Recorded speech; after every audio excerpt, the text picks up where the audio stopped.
Roast খাইতে আমরা কম বেশি সবাই পছন্দ করি। আবার অনেকেই অনেকভাবে এই রোস্ট রান্না করে থাকে। তবে আজকে আমি যেভাবে রান্নাটা করে দেখাবো, এইভাবে রান্না আমি বলবো যে পৃথিবীর সবচেয়ে সহজ রোস্টের রেসিপি। এভাবে রান্না করতে সময় কম লাগে, আবার খুব অল্প উপকরণ দিয়েও সেরা স্বাদে এই রোস্ট রান্না করা যায়। চলেন আমি আপনাদের আজকে দেখাই কিভাবে অল্প উপকরণ দিয়ে, বাড়ি থাকা সব উপকরণ দিয়ে সেরা স্বাদে একটা রোস্ট রান্না করবেন। এটার জন্যে প্রথমে আমি একটা প্যানের মধ্যে তেল দিয়ে দিছি। তেলটা গরম হলে আমি এই মুরগির মাংসগুলো এই তেলের মধ্যে ভেজে নিব। একটা জিনিস অবশ্যই খেয়াল রাখতে হবে যে আমরা যখন মুরগির মাংস ভাজবো, এটা অবশ্যই হাই হিটে ভাজতে হবে। কারণ হাই হিটে ভাজলে কি হবে, উপর থেকে সুন্দর একটা কালার চলে আসবে আর ভিতরে নরম ভাবটা থেকে যাবে।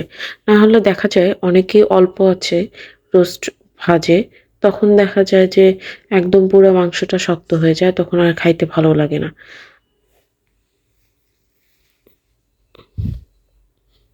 আমি হাই হিটে রোস্টগুলো ভেজে নেওয়ার পরে আমি মশলাগুলো একটা বাটিতে গুলে নিচ্ছি। আমি এখানে রাঁধুনির রোস্টের যে মশলাটা আছে সেটা ব্যবহার করছি। আমি পুরোটা দিইনি, আমি অর্ধেকটা দিছি এখানে।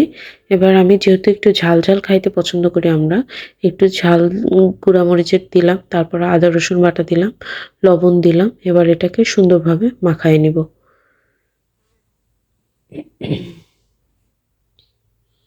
এরপর এখানে আমি ব্যবহার করছি মিষ্টি দই।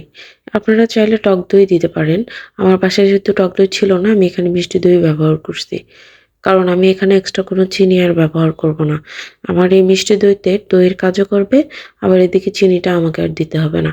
তারপর এখানে আমি ২ ফালি পরিমাণ লেবু ব্যবহার করব। ২ ফালি লেবু থেকে আমার যেহেতু লেবুটা ছোট ছিল, 1 টেবিল স্পুন পরিমাণ লেবুর রস এখানে বের হইছে। সবকিছু আমি মসলার সঙ্গে সুন্দরভাবে ওটা মাখায় একটু রেস্টে রেখে দিলাম। তারপর আমি একটা কড়াইয়ে তেল দিয়ে ওখানে বেশ খানিকটা পেঁয়াজ, কাঁচামরিচ ভেজে নিয়ে যে গরম মসলাগুলো যা যা লাগে সবকিছু এর মধ্যে দিয়ে আবার একটু ভেজে নেব। মসলার যে একটা সুন্দর ফ্লেভার থাকে ওটা চলে আসার পরে আমি যে মশলাটা মাখায় নিয়েছিলাম সেই মাখানো মশলাটা এর মধ্যে দিয়ে আমি এটাকে একটু ভেজে নেব।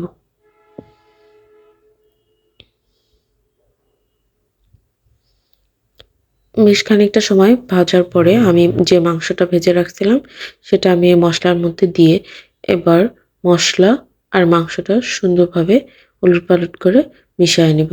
আমার মশলাগুলো মনে হচ্ছে একটু লেগে লেগে যাচ্ছে, এই কারণে খুব সামান্য পরিমাণ আমি এখানে পানি দিব যেন মশলাটা লেগে না যায় আর মশলার যে সুন্দর একটা ফ্লেভার সেটা নষ্ট না হয়। খুব সামান্য পানি দিয়ে আমি এটাকে একটু কষিয়ে নেব।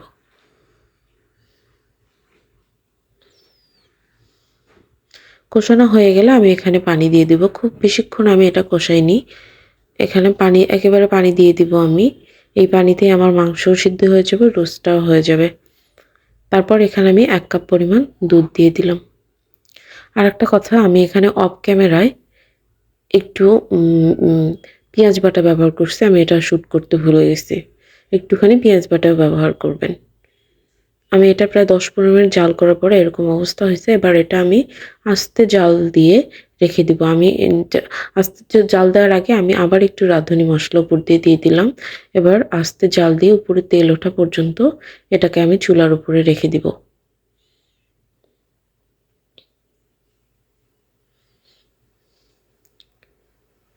এটা আমি ১০ মিনিট চুলার উপরে রাখছি। তারপরে দেখেন পানিটাও শুকিয়ে গেছে যতটুকু পানি ছিল, আর মসলাটাও মাখো মাখো হয়ে মাংসের সঙ্গে লেগে গেছে আর উপরেও সুন্দর তেল উঠে আসছে। আপনারা দেখেই নিশ্চয়ই বুঝতে পারতেছেন যে এটা দেখতে কতটা সুন্দর হইছে আর খাইতেও অনেক বেশি মজা হইছে। অনেক সময় আছে না, খাবার দেখলেও বোঝা যায় যে এটা খাইতে কতটা মজা। আপনারা দেখেই নিশ্চয়ই বুঝতে পারতেছেন। বিয়েবাড়ি বলেন আর যাই বলেন, এই রোস্টটা আমার কাছে সবসময় বেস্ট লাগে। অনেক সময় বিয়ের বাড়ির রোস্টও বেশি মজা হয় না। এবার আমি এটাকে উঠায় নিলাম। দেখেন ঝটপট হয়ে গেল রোস্ট।